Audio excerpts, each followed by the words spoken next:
Sign the termination papers and pack your desk by noon, or we bring in security. Yeah, my boss threw a thick file onto the desk, smirking like he'd just won the lottery. He called me into HR on a rainy Tuesday morning and accused me of working a second job on company time. No warning, no investigation, just cold, calculated corporate arrogance. He thought he was destroying my livelihood to protect his own ego.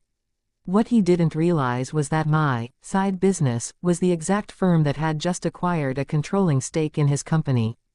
If you're new here, subscribe. I post a new story every day. And trust me, what happened when the board convened for their emergency meeting is something he will regret for the rest of his career.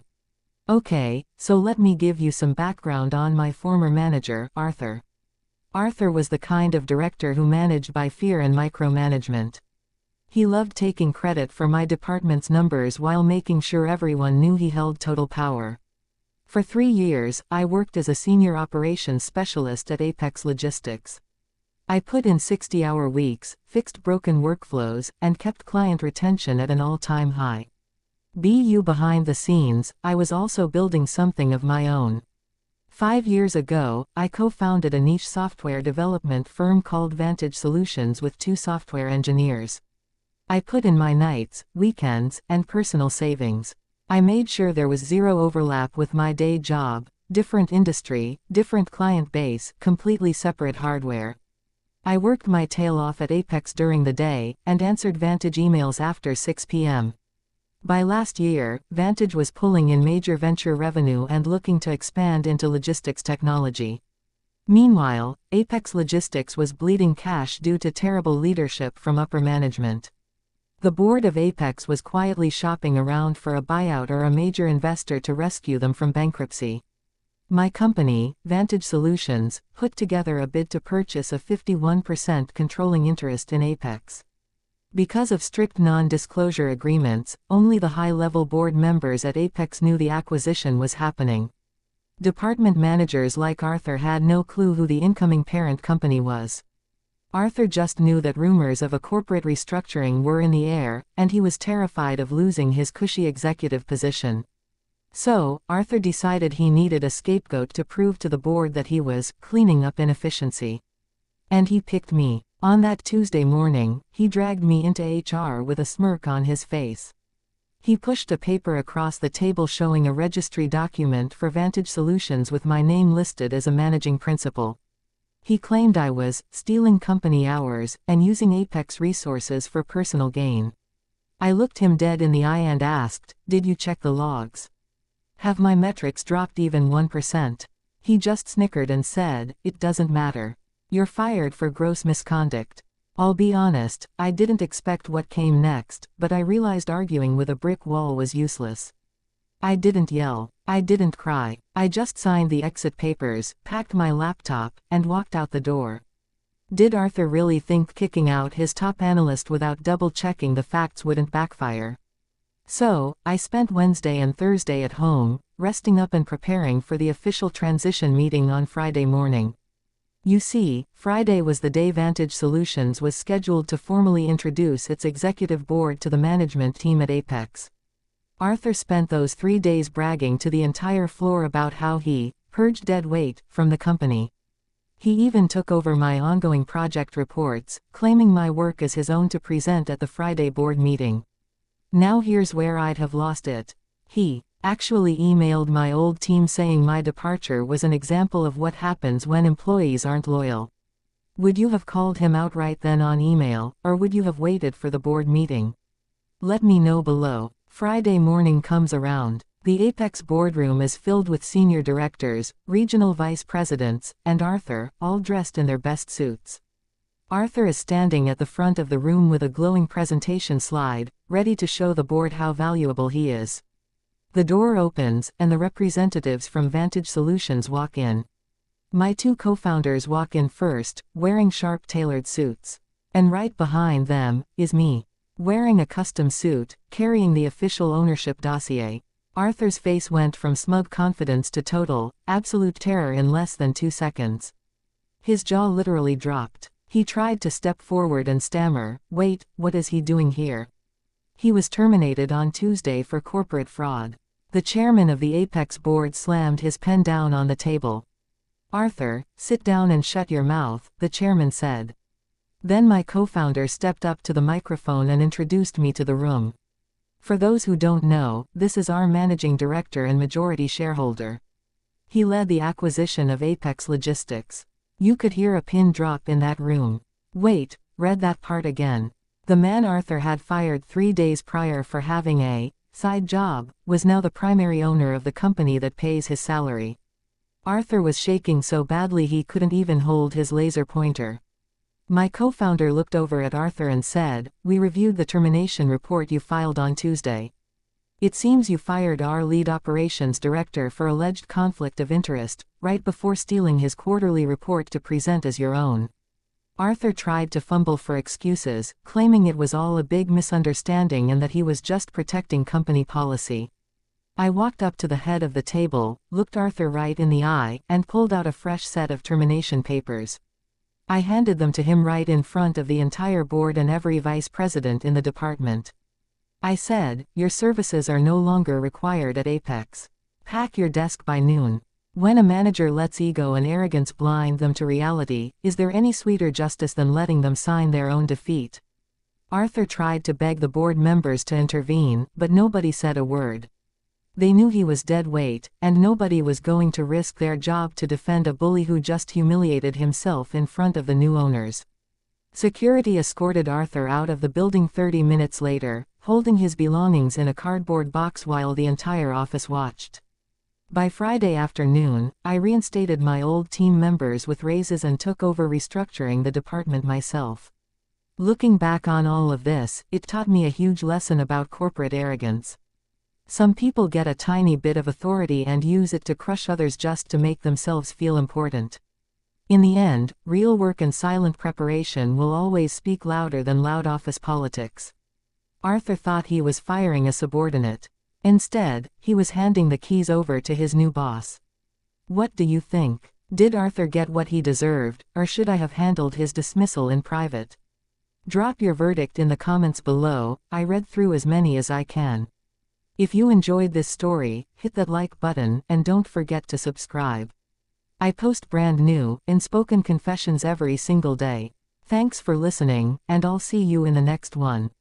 When a manager lets ego and arrogance blind them to reality, is there any sweeter justice than letting them sign their own defeat?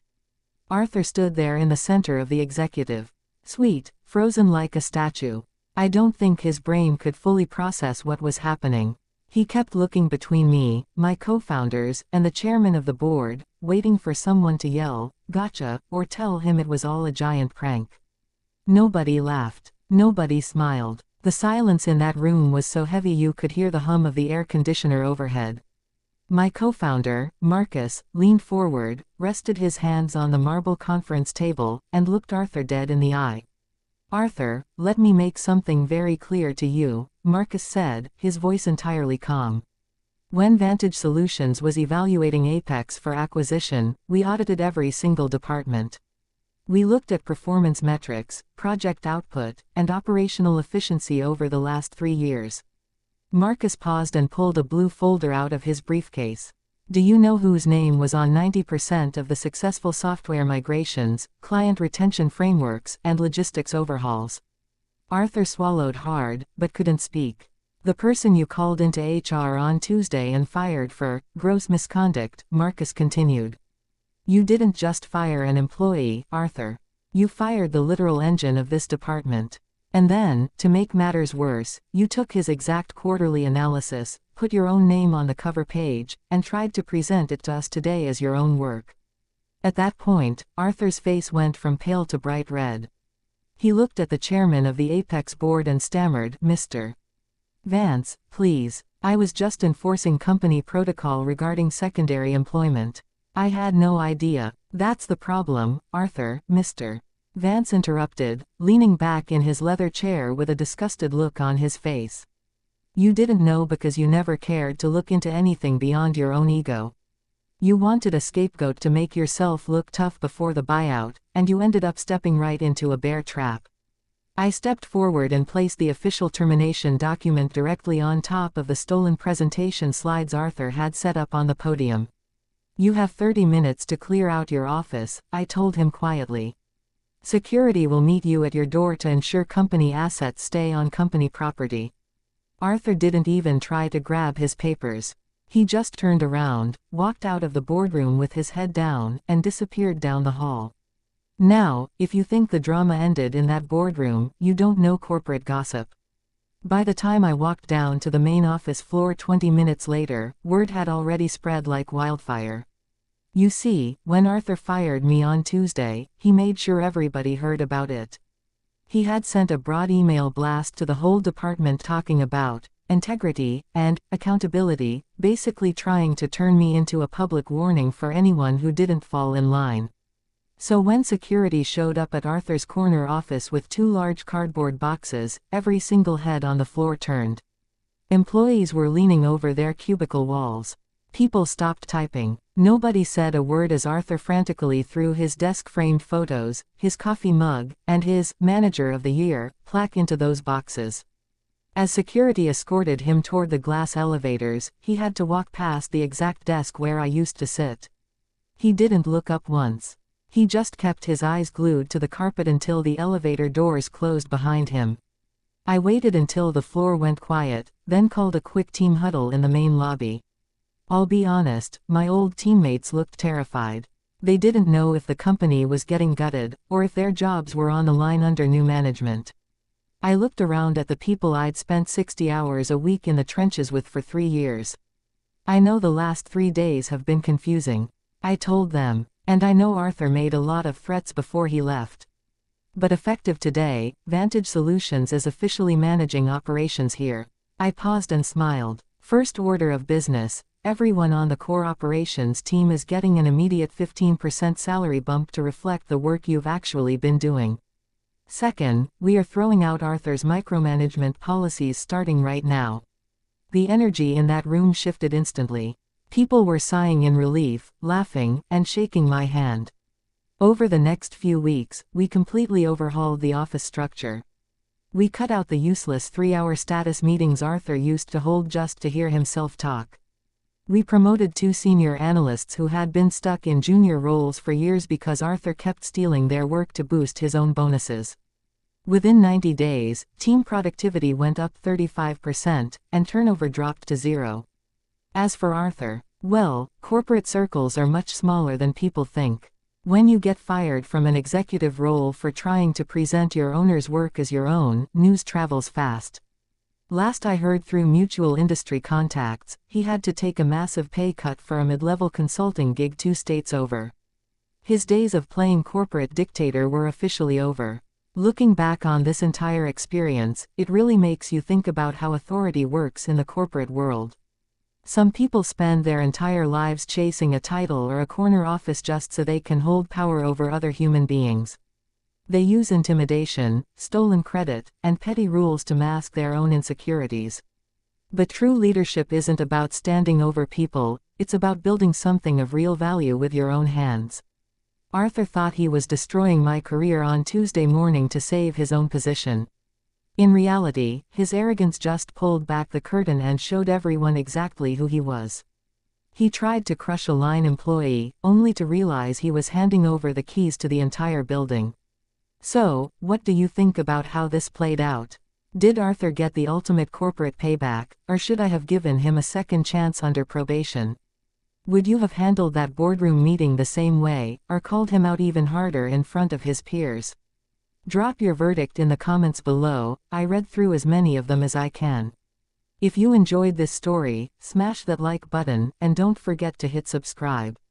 I post brand new, Unspoken confessions every single day to keep you entertained. Thanks for hanging out with me today, and I'll catch you in the next story.